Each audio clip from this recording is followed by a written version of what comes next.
Hello everyone, welcome to our channel IAC Steno. We are starting the passage at speed of 110 words per minute. Start. Mr. Vice Chairman, Sir, this year the President's address given to the Parliament gives a well-conceived, well-prepared picture of the nation. I rise to support the motion of thanks which has been brought before the House by Shri Kulkarni. At the outset, he has pointed out that this year has faced a severe drought. Then he points out to the danger of internal and external forces that remind us of the secessionist tendencies, the terrorism that is prevalent in a very serious form in the northwest and northeast frontiers of the country. This really requires attention of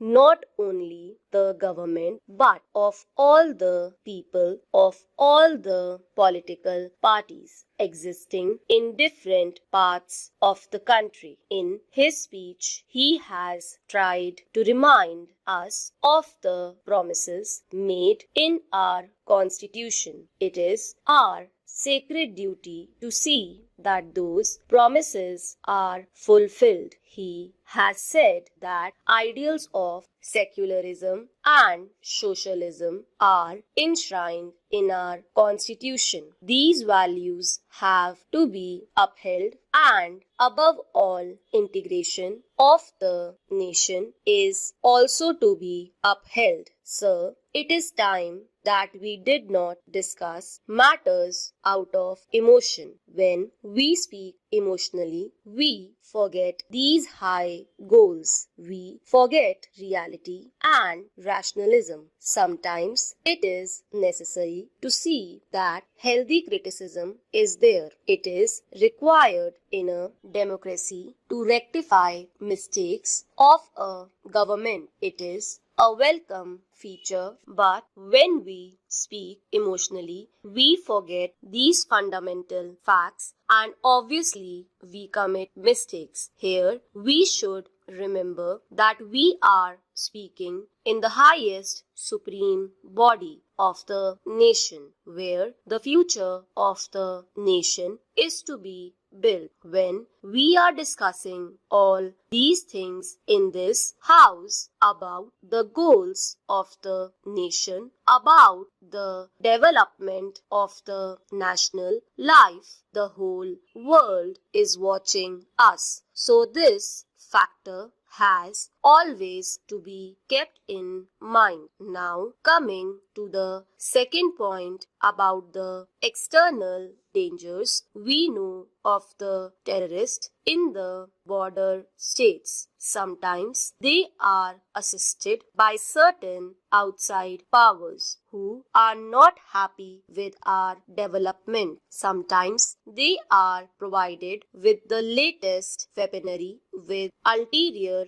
motives. These things have been discussed in the house and they need not be repeated here. But we cannot be blind to ourselves. We have to look to these aspects. Many of the honorable members have made a mention of these things, and we must be prepared for everything. Sometimes they are supplied with sophisticated weapons, super weapons. Superpowers are helping them. So we must be careful and watchful. Another thing is about the secessionist tendencies supported under the cover of religious fundamentalism abetted by foreign agencies. This must be curbed. That is the greatest danger in our country today. Sometimes chauvinism, regional and linguistic fervors create very dangerous tendencies, and if we do not think of